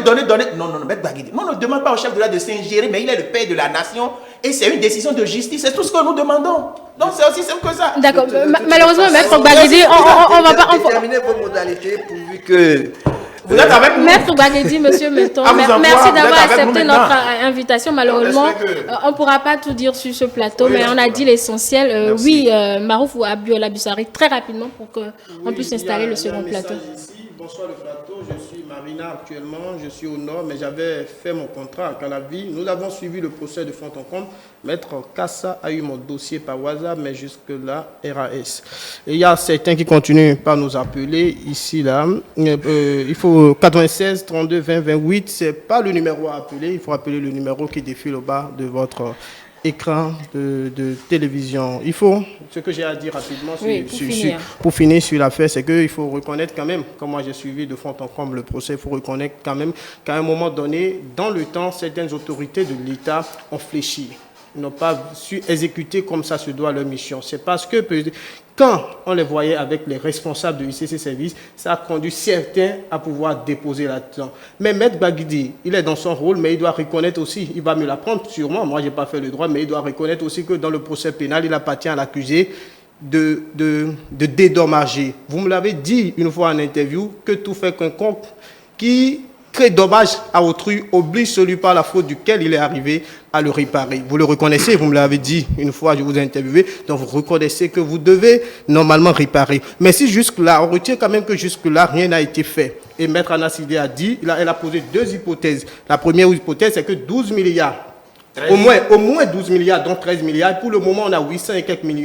Ce n'est pas encore suffisant pour commencer par dédommager. Mieux encore, il faut notifier l'affaire des notaires. Les notaires qui ont été désignés au fin de réaliser les immeubles saisis. Donc, jusqu'à où est-ce que les notaires ont fini leur boulot? Est-ce que les immeubles ont été tous vendus? Et qu'est-ce qu'il y a actuellement dans la caisse de dépôt et de consignation? Donc, c'est tout ça là qu'il faudrait avoir avant de commencer par dédommager. Maintenant, pour finir, Maître Baguidi, si vous me permettez, Maître Baguidi a quand même dit l'équité. L'équité, c'est quoi selon vous? En un mot, Maître Baguidi, en un mot, parce qu'on n'a plus vraiment le temps. À défaut de justice, l'équité, c'est l'égalité. Dans ce procès? Oui. D'accord. Marouf, vous allez dire le reste en antenne certainement, puisque nous n'avons plus vraiment le temps, mesdames et messieurs. Voilà qui est dit. Marouf a pratiquement... Et si vous me permettez, pour l'affaire de contrat dont Maître Baguidi parle, surtout, je l'avais signé et souligné, ça m'a échappé, que les promoteurs de ICC Services n'ont point contesté les contrats d'adhésion et livrets produits à la barre par les victimes qui ont comparu, attestant les différents placements de fonds effectués par eux dans les structures de ICC Services. Non, je suis désolé. C'est la décision, c'est ça ici. D'accord. Ça, c'est la motivation. C'est un extrait de la décision. La décision, c'est ils avaient contesté certains. Mesdames et messieurs, nous allons mettre un terme à cette émission. Maître Baguidi, nous allons devoir partir parce que le temps imparti est largement dépassé. Voilà, nous avons une autre thématique pour cette soirée. C'est vrai, nous n'avons pas forcément tout dit, mais nous avons dit l'essentiel. Et je crois que le reste, ça se fera en antenne. Mesdames et messieurs, toutes nos excuses parce que nous avons une autre thématique. Merci Maître Baguidi, merci Monsieur Menton. Mesdames et messieurs, nous on se retrouve tout à l'heure pour la deuxième thématique de la soirée. Merci à vous tous.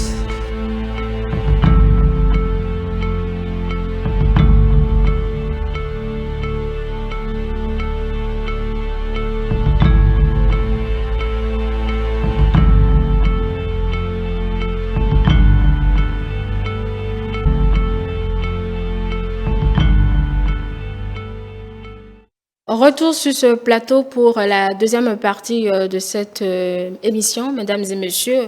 Pour la deuxième thématique, nous parlons du pont de Tchonvi. Évidemment, cela concerne les populations de Semekpodji. Il s'agit d'un pont qui dessert le village de Semekpodji Tchonvi et qui est devenu au fil des années un véritable piège à hommes au vu du délabrement de l'infrastructure qui rend tout franchissement potentiellement périlleux.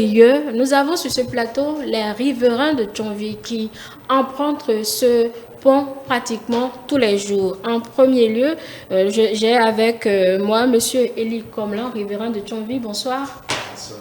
Merci d'être avec nous ce soir. Monsieur Valentin Ayonou, un grogneur qui a beaucoup attiré l'attention des autorités sur la situation ou l'état de ce pont. Bonsoir à vous.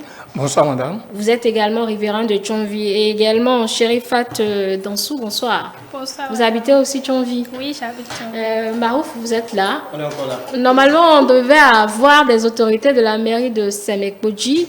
Nous avons joint le maire de Semekpodji qui a donné son accord de principe. Et je crois que le rôle a été donné au secrétaire général de la mairie de Semekpodji pour être sur ce plateau avec nous. Mais, Marouf? Oui, il n'est pas là et malgré toutes nos tentatives, on n'a pas pu l'avoir. Mais également le coordonnateur du projet PAVIC qui prend en charge la réalisation de ce projet a été joint également et il se fait qu'il est à Abidjan. Mais également, on a tenté d'avoir le chef de village qui a accepté et qui ne décroche plus. Donc, toutes les tentatives ont été effectuées pour avoir une autorité sur ce plateau. Mais néanmoins, nous avons pu avoir le chef de l'arrondissement d'Agblangandon sur le sujet.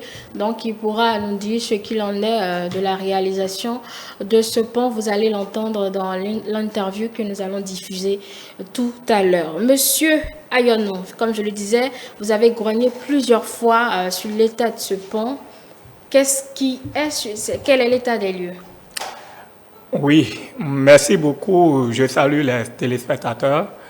Et d'abord, d'entrée, je tiens à remercier la télévision et télé qui a placé une attention particulière au développement de notre commune de Semekpodji.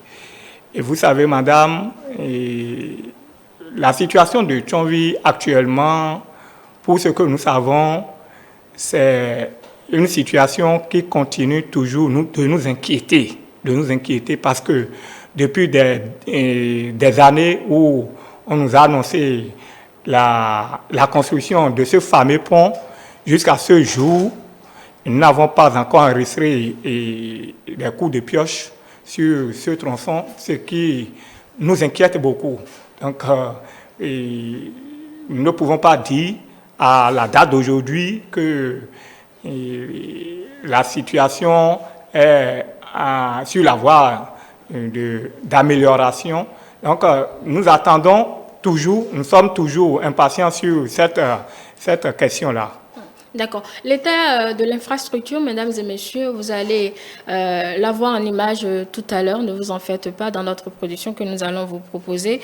Monsieur Eli, comment vous êtes aussi riverain de Thionville, comment vous pratiquez l'infrastructure? Quelles sont vos difficultés quotidiennes sur ce pont? Merci madame. Je tiens tout d'abord à vous remercier particulièrement de l'intérêt que vous accordez à ce pont de Thionville qui constitue un boulot d'étendement pour tout le monde. J'ai comme préalable une attention particulière à soumettre aux téléspectateurs qui voudrait dire qui est peut-être votre préoccupation en organisant ce débat, qui voudrait dire que la route du développement social, économique et culturel passe nécessairement par le développement de la route. C'est une idée forte qui a échappé pendant très longtemps au gouvernement et je pense qu'aujourd'hui, c'est devenu une préoccupation tout à fait particulière pour le régime en place. Au fait, ce pont de Thionville qui relie Sékandji et Thionville est d'une importance totalement capitale. Capitale parce que quand vous vous placez à Thionville, vous voulez quitter Thionville pour venir à Cotonou, quand vous quittez le rond-point de Thionville, pour atteindre la pharmacie de Sékandji, vous faites 13 km. D'accord. Par contre, quand vous quittez Thionville et vous prenez par ce pont, vous avez juste 1 km 500 mètres à parcourir. Mais il s'est fait que ça a été un tronçon qui a été abandonné, délaissé, laissé à la disposition de la population elle-même de Thionville. Et aujourd'hui, je pense qu'elle constitue une préoccupation véritable. Et mon ami qui habite là-bas, s'il a eu tout le temps à broyer là-dessus, je pense qu'il n'a pas tort. Mais je dois lui dire que si ça constitue pour lui une préoccupation, c'est depuis l'année 1983. Voilà, nous en venons à l'histoire de cette infrastructure de fortune. Voilà. Oui, allez-y. Et cette histoire est nécessaire pour que vous compreniez combien la population de Thionville était sur le dossier depuis de vieilles dates. En 1983, c'est les populations eux-mêmes. Oui. C'est les populations elles-mêmes de Thionville qui ont demandé que la voie soit tracée.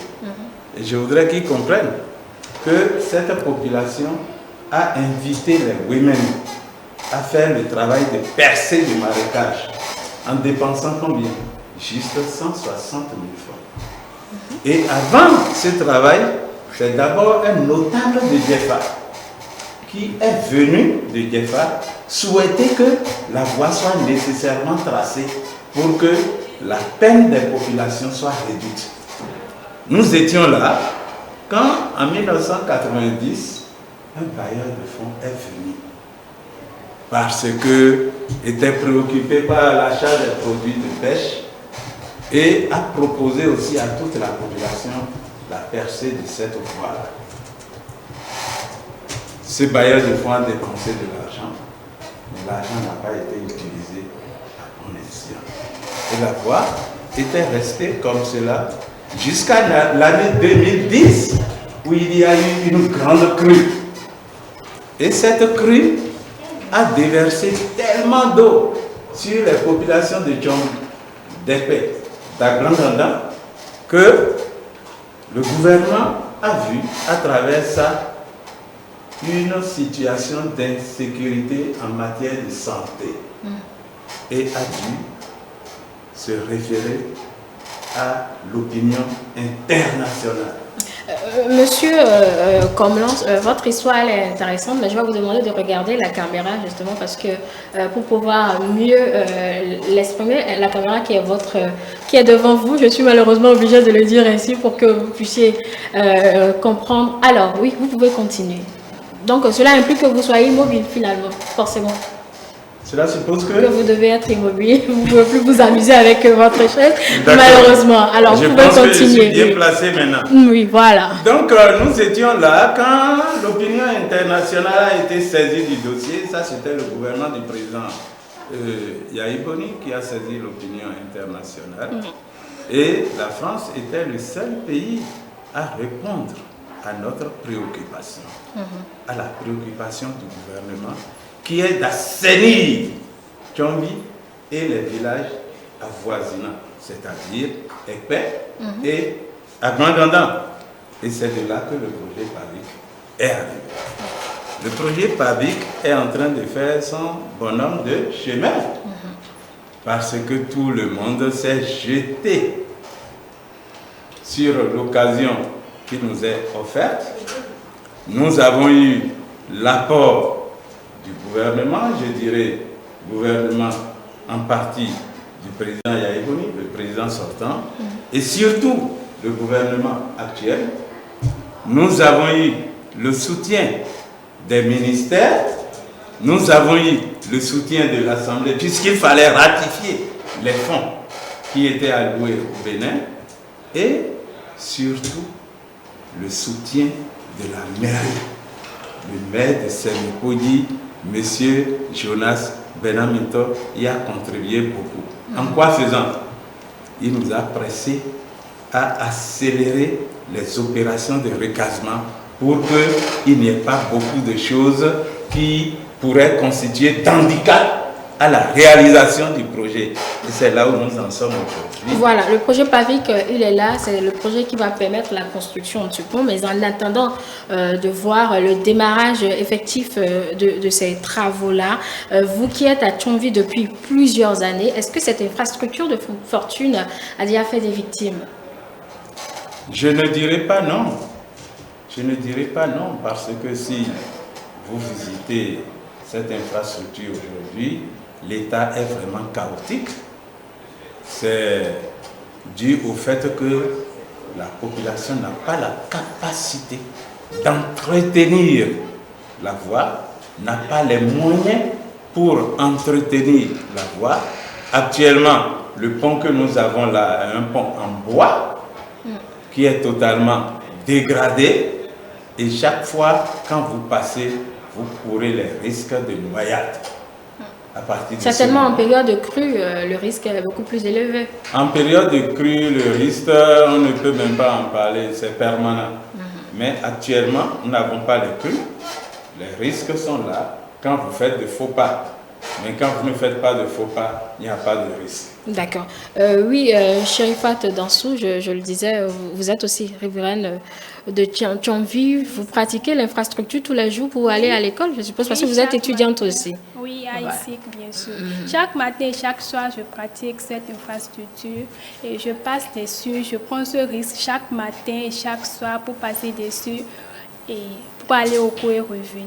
Nous courons un très grand risque parce que tu peux voir, en passant, tu peux voir quelqu'un tomber dans l'eau sous tes yeux. Vous êtes déjà arrivé de voir des gens tomber? Oui, j'en ai vu, plusieurs fois même. Des dames avec les enfants au dos, des bagages, des motocyclistes, n'en parlons même pas.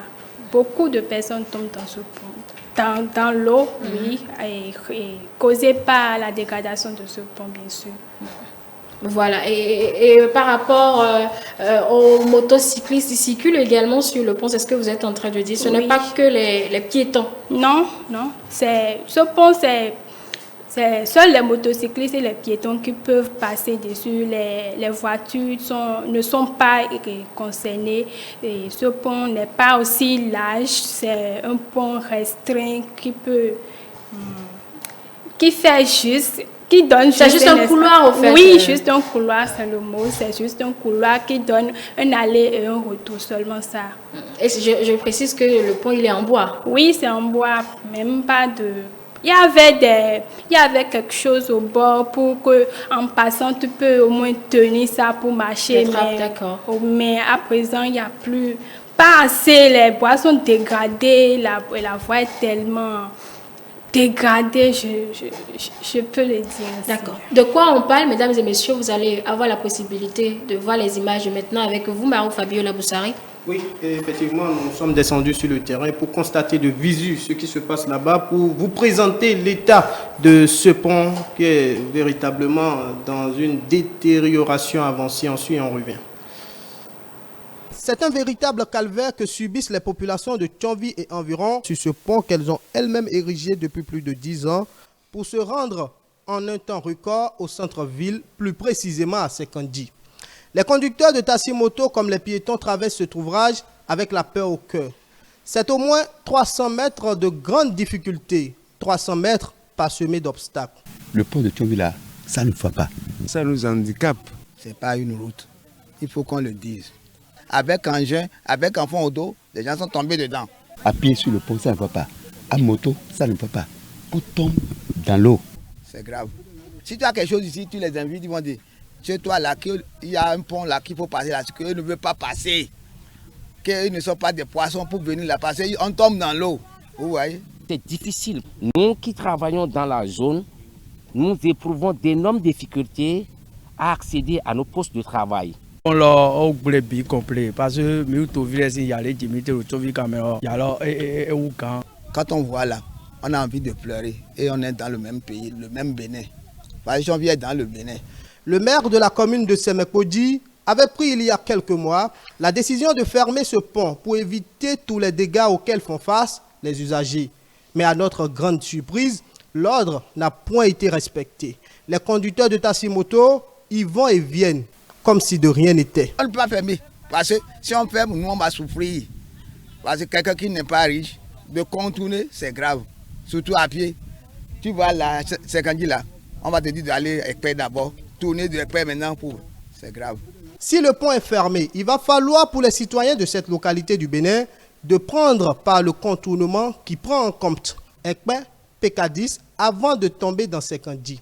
Il faut donc parcourir plus de 4 km. Or, de ce pont en matériaux précaires, il faut juste faire 1 km pour se rendre à Sekandi. Quand tu passes par Ekpé pour aller à Cotonou, celui qui a passé par ici, là, il est déjà à Cotonou. Tu vas au moins 1 heure, tu auras 1 heure de retard sur celui qui a passé ici. Pendant la crue, la traversée est plus compliquée.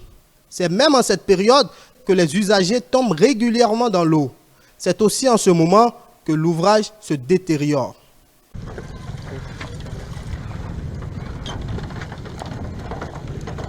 La route là, c'est quelque chose qui nous aide à moins dépenser. La fois passée, il y a une dame. La dame est tombée dans l'eau et son portable est perdu. Et puis elle est venue ici en pleurant. Ce n'est pas normal. Hein? C'est ça, vraiment. Et eux aussi n'ont qu'à essayer de passer pendant la pluie pour venir voir. Et ils le savent. Ce n'est pas même quelque chose de caché. Ils n'ont qu'à essayer de nous voir le pont. Le gouvernement de nous aider à construire le pont, le piste, Thionville qui traverse. Que le gouvernement fasse tout pour nous faire le pont là. Là, ce serait bon. Ni jaribo findo filozu filero yakpodo to home mo yakpodo to pa la po ni le ni tempo findo filere na filere so ndonu ko yiga nu yen bio àmọ́ ara ni wá ebe iṣẹ́ iná za gbere ẹni sin eri bi tó ṣe wà ara ni wá gan ara ni wá k'Ọlọ́run àwa ń bẹ̀ wọ́n k'Ọlọ́run bá kó ràn wọ́n ṣe kan ti wá. Leur seul espoir est de voir un jour un joyau qui leur permettra de traverser sans difficulté et qui permettra également aux véhicules à 4 roues de circuler. La mairie, en prenant la décision de fermer, avait son plan. Elle n'est donc pas restée indifférente aux cris de cœur de ces populations. Un accord a été signé avec le programme PAVIC, Programme d'adaptation des villes au changement climatique. Le programme se chargera de la construction du pont. Actuellement, à l'heure où je vous parle, il y a l'équipe technique qui est sur le terrain est en train de faire des contrôles parce qu'ils ont reçu les choses, les documents techniques qui sont en train de comparer par rapport à la réalité du terrain. Malgré la remise des sites faite il y a quelques semaines, les populations crient toujours leur désespoir parce qu'elles n'ont rien vu bouger. Notre équipe a également passé plus de 2 heures sur les lieux sans avoir constaté un signe d'un début de commencement des travaux. Bon, pour le moment, ils ne sont pas tellement visibles, mais déjà, nous avons déjà aussi les engins et l'emplacement où on doit quand même entreposer les différents matériels pour les travaux est déjà trouvé et puis petitement les trucs ont commencé. D'ici à là, je crois que les premiers coups de pioche vont quand même connaître jour et vous verrez. Mais disons que de façon pratique, cela a démarré déjà. Les instructions auraient été données pour que les travaux soient réalisés dans un bref délai. Selon le chronogramme qui est fait, ce travail ne durera pas plus d'1 an. Vous savez, depuis longtemps, la population est impatiente de voir cet ouvrage connaître jour. Et il faut aller pas à pas, comme on le dit, le plus long chemin commence toujours par le premier pas. Ce qui est sûr, dans quelques mois, vous verrez que les travaux vont évoluer. En attendant que le pont ne soit construit, les hommes et femmes de cette localité continuent de prendre le risque d'emprunter cette voie qui leur cause d'énormes dégâts. Ils attendent impatiemment la réalisation du projet. Un projet qui prend aussi en compte plusieurs voies de la localité, notamment celle reliant Sekandi au pont et celle du carrefour Lodonou-Ronto à Thionville. Donc voilà notre production sur le pont de Thionville. Il faut rappeler à nos téléspectateurs qu'ils peuvent nous écrire sur le numéro WhatsApp plus 229 54 10 18 20 ou nous appeler pour intervenir, pour participer à l'émission en direct en appelant le plus 229 98 80 93 111. Merci à vous, Marouf Abiola Boussari, pour cette production. Alors, chers riverains de Thionville, le programme d'adaptation des villes au changement climatique PAVIC va pouvoir réaliser l'infrastructure. C'est vrai que pour le moment, eh bien, vous ne voyez rien, mais il est demandé aux riverains pourtant de contourner désormais le pont pour pouvoir pour plus de sécurité le temps que l'infrastructure soit réellement réalisée, mais des interventions que nous avons entendues, c'est pratiquement impossible. C'est la même chose. Ce sont les impressions que vous partagez. Je vais commencer par vous, monsieur Ayonou, pardon. Oui, madame, merci beaucoup. Vous savez, et je remercie d'abord celui qui a fait ce reportage-là. Et quand on dit le premier piège à mort au Bénin, c'est ce pont. Je suis un pratiquant de ce pont. Même j'ai pris par là tout à l'heure avant de venir dans votre studio ici. Donc je dis tout de suite que ce qui se passe à Thionville, c'est une politique mal élaborée. Le mensonge avec la politique mensongère. Qu'est-ce que vous voulez dire concrètement, monsieur Ayonou? Merci beaucoup. Vous savez, quand on fait la politique quand on fait la politique de soi-même et qu'on se refuse de dire la vérité aux populations, aux administrés, c'est les résultats que nous allons. Venez-en au fait, monsieur Ayonou. Oui. Vous savez, depuis la mandature du maire Bédan, cette affaire était déjà sur le plateau. Après Bédan, on est venu avec M. Chalmin Renfort. Chalmin Renfort, tout le mandat qu'il a passé à la mairie de Semekoji n'a jamais cessé de nous donner des dates du démarrage des travaux. Il peut venir sur le plateau, dire les travaux vont démarrer dans 3 mois. Les travaux vont démarrer d'ici. Monsieur Ayonou, oui, ce sont des négociations pour pouvoir réaliser un projet. Le projet, il est là actuellement. Oui. Pourquoi voulez-vous encore surfer sur le passé? Merci beaucoup. Le projet, il est là maintenant. Tout récemment, écoutez, moi, je représente la population, donc je dois vous dire. Comme toutes les personnes qui sont sur le plateau, tous les riverains qui sont là. Après le passage du chef de l'État dans la commune de Semekoji, lors de sa reddition de comptes. On est d'accord? Nous avons le maire Bernard Mentor, qui est là maintenant, est revenu sur ce sujet. Et c'est au lendemain du passage du chef de l'État que nous avons entendu que le projet, le PAVIC va démarrer les activités. C'est vrai que le ministère de cadre de vie, entre-temps, avait donné des instructions ou bien avait écrit à la mairie d'accélérer les procédures pour permettre au projet PAVIC de démarrer les travaux. Effectivement, le maire, Bernard Mentor, a respecté ce que lui pouvait respecter. Mais je vous dis, jusqu'à ce jour, rien n'a démarré. Qu'est-ce qu'on nous cache? Est-ce que les ressources financières ne sont pas disponibles? Est-ce qu'ils n'ont pas pu mobiliser le financement? Qu'est-ce qui se passe? C'est pour ça que je dis on devrait en principe.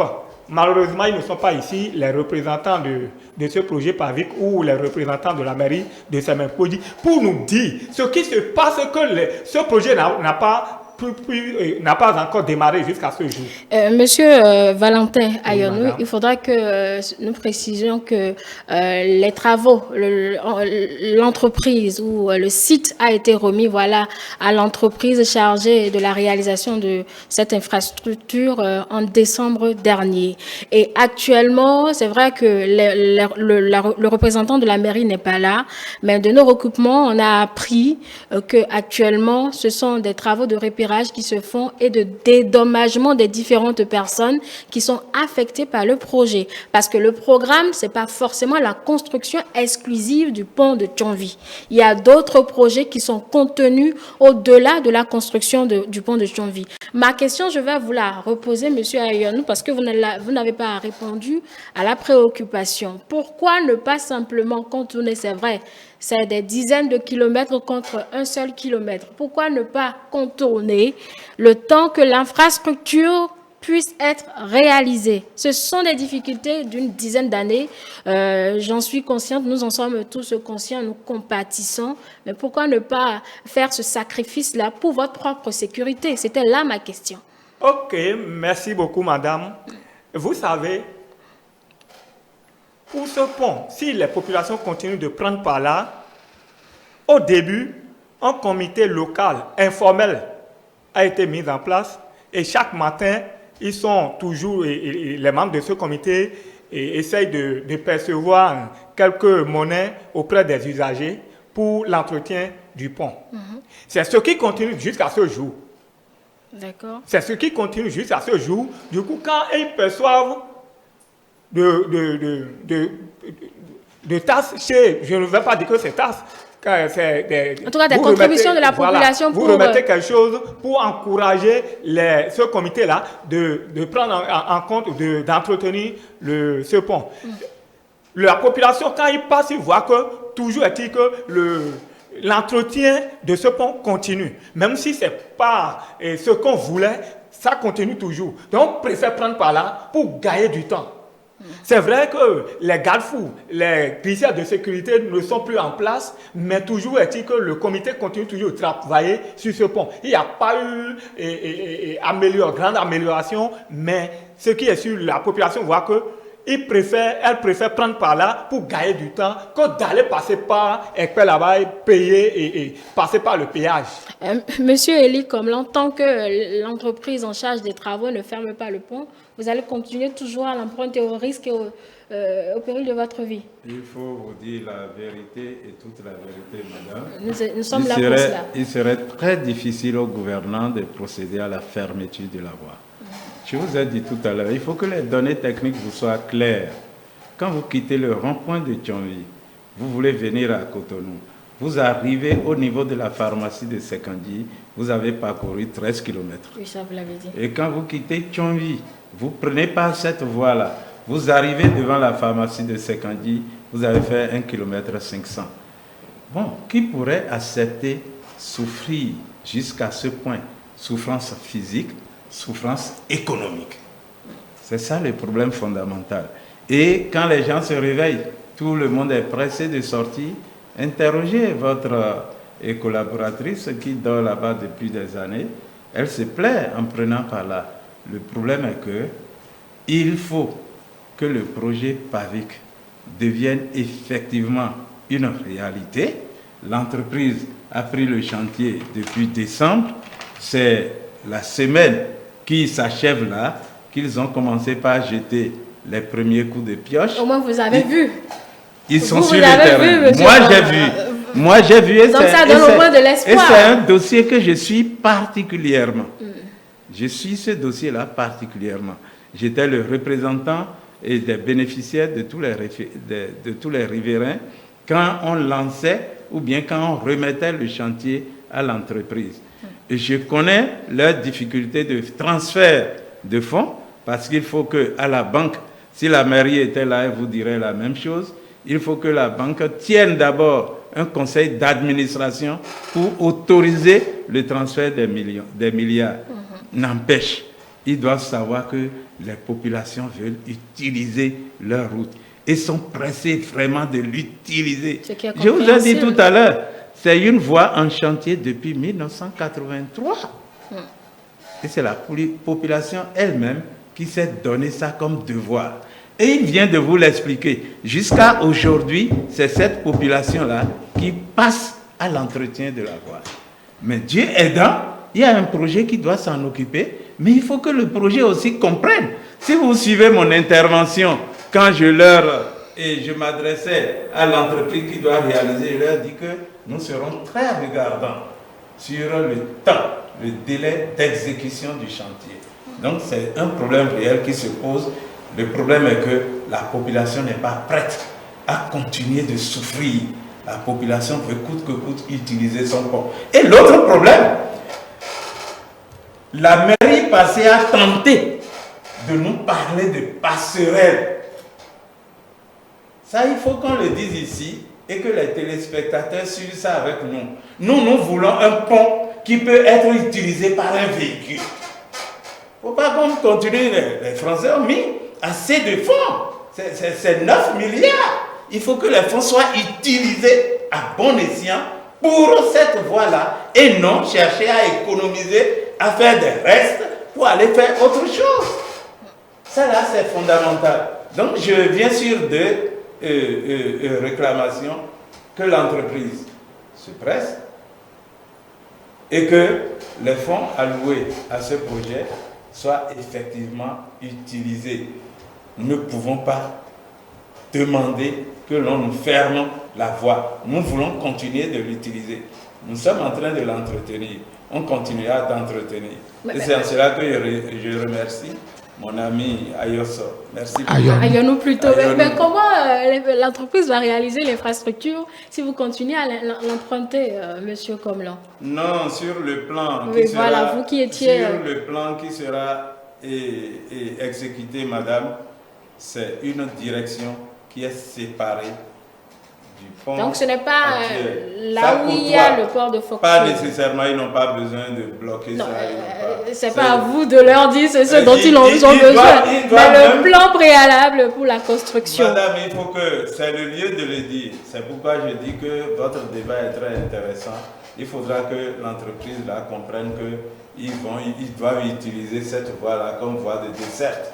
Pendant que elle sera en train de travailler, cette voie-là doit être pratique. Donc ils doivent injecter un peu de moyens là-bas, rien que pour permettre aux populations de circuler, au lieu de la bloquer. Chérifa Dansou, monsieur Komlan disait tout à l'heure que vous vous plaisez bien à emprunter l'infrastructure de Fortune malgré les énormes difficultés. Simplement, vous êtes habitué. Oui, je suis finalement habituée. Je n'ai pas le choix d'aller contourner chaque matin, de prendre par PK10 et pour venir à Sekanji d'abord avant de prendre le départ. Et si cette route n'était pas tracée justement? On remercie Dieu que c'est tracé, on n'a pas le choix. Donc, on la pratique comme elle est tracée, donc on la pratique. Et quand vous voyez les gens tomber dans l'eau, ça ne vous dit rien, vous n'avez pas peur pour votre vie, pour vos affaires? On a peur, mais on ne peut rien. Vous bravez la peur. Vous affrontez votre peur. Oui, on essaie d'affronter la peur, oui, pour ne pas tomber nous aussi, parce que quand tu as peur, plus tu as peur, tu risques de tomber.